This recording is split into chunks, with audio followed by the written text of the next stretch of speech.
गुरुर्ब्रह्मा गुरुर्विष्णु गुरुर्देवो महेश्वरा गुरु साक्षात् परब्रह्मा तस्मै श्री गुरुवे नमः। तस्मै श्री गुरुवे नमः। तस्मै श्री गुरुवे नमः।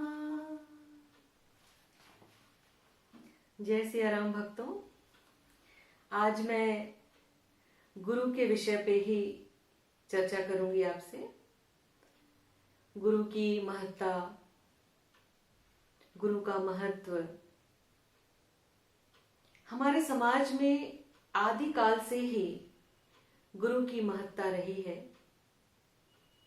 गुरु बिन ज्ञान नहीं, यह मूल मंत्र तो बाल्यकाल से ही हम अपने स्कूलों से सुनते आ रहे हैं और सत्य भी है कि गुरु के बिना ज्ञान संभव नहीं है। ज्ञान से हमारा दूसरा जन्म होता है। ये बहुत कम लोग जानते हैं कि हमारा 2 बार जन्म होता है। प्रथम तो जब हम अपनी माता के गर्भ से जन्म लेते हैं, अर्थात हमारी जननी जिन्होंने हमें जन्म दिया, और दूसरा जन्म हमारा तब होता है जब हमारे गुरु हमें ज्ञान देते हैं। है ना आश्चर्य की बात। तो ज्ञान से हमारा जन्म होता है, दूसरा जन्म। तो ज्ञान की जितनी महत्ता है, उसे देने वाले गुरु की भी उतनी ही महत्ता है। ज्ञान हमारे भौतिक जीवन में तो आवश्यक है ही, लेकिन हमारे आंतरिक चक्षुओं को खोलने के लिए भी ज्ञान का महत्व है। ज्ञान का अर्थ मैं किताबी ज्ञान की बातें नहीं कर रही हूं आपसे, क्योंकि किताबी ज्ञान अर्थात शिक्षा वह भी हमें गुरु से प्राप्त होती है, लेकिन वह हमारे भौतिक जीवन के सार्थकता के लिए आवश्यक है, जिसे हर कोई प्राप्त करता है। लेकिन जब हम आध्यात्मिक ज्ञान की बात करते हैं, हमारे जीवन के उद्देश्य की बात करते हैं, हमारे जन्म को सार्थक करने की बात करते हैं, तब हम दीक्षा की बात करते हैं। जैसे शिक्षा के गुरु तो अनेक हो सकते हैं, क्योंकि बचपन से जब हम अपनी शिक्षा प्रारंभ करते हैं, तब से लेकर के जब हम बड़े होते हैं, तो अनेक गुरुओं से हम शिक्षा प्राप्त करते हैं। इसलिए शिक्षा के गुरु तो अनेक हो सकते हैं, लेकिन जब हम दीक्षा की बात करते हैं, हमारे आध्यात्मिक ज्ञान की बात करते हैं, तो दीक्षा का गुरु एक ही होना चाहिए। वह गुरु जो हमें दीक्षित करे, हमें ईश्वर तक का मार्ग प्रशस्त करे। क्योंकि तुलसीदास जी ने भी कहा है, गुरु बिनु भव निधि तरहि न कोई। तो यहां पर हम उस ज्ञान की बात कर रहे हैं जो हमें इस भवसागर से पार लेके जाए, और भवसागर से पार लगाने के लिए हमें दीक्षा के गुरु की आवश्यकता है।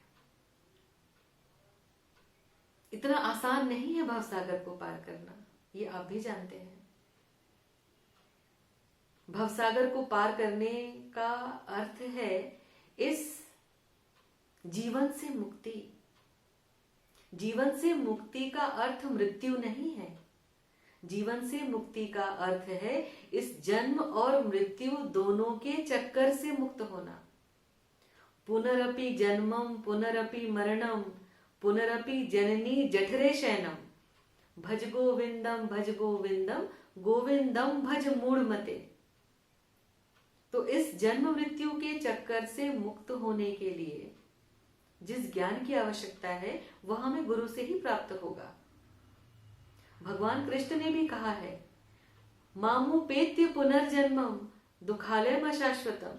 इस अशाश्वत दुखालय से यदि मुक्ति चाहते हैं तो मुझे प्राप्त करना होगा।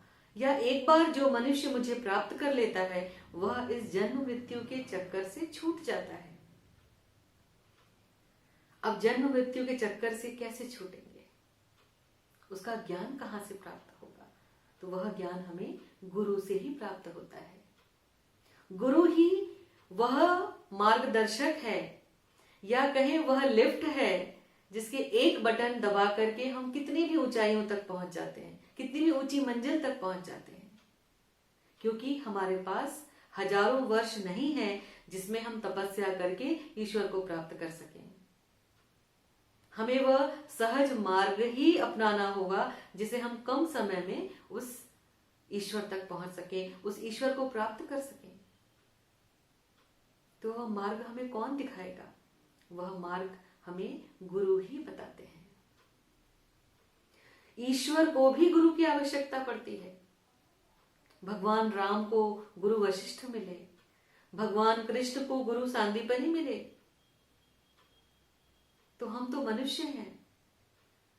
मनुष्य जीवन ही हमें कल्याण के लिए प्राप्त हुआ है, हमें ज्ञान प्राप्त करने के लिए प्राप्त हुआ है, ताकि हम इस जन्म मृत्यु के चक्कर से मुक्त होकर के ईश्वर के धाम को जाएं, ईश्वर को प्राप्त कर सकें।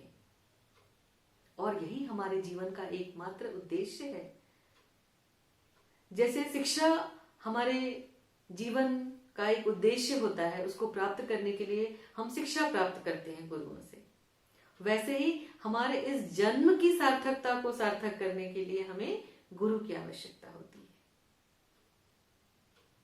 तो गुरु बिन ज्ञान नहीं, गुरु बिन भवनिधि तरहि न कोई। यह सब बातों को आप ध्यान में रखिए, जिससे आपको इस बात का एहसास होगा, आप इस बात को महसूस करेंगे कि हमारे जीवन में गुरु की कितनी महत्ता है, गुरु का कितना महत्व है।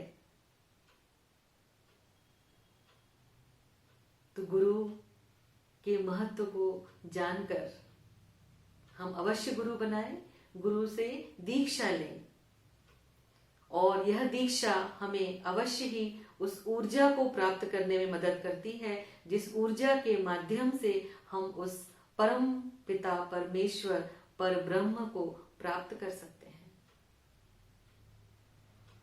इसीलिए कहा गया है, गुरु गोविंद दो खड़े काके लागू पाए, बलिहारी गुरु आपकी गोविंद दियो बताए। कहते हैं एक बार ईश्वर नाराज हो जाए तो कोई बात नहीं, उसे मनाने का साधन हमें गुरु से प्राप्त हो सकता है। लेकिन गुरु नाराज हो जाए तो ईश्वर तक हमें कौन पहुंचाएगा?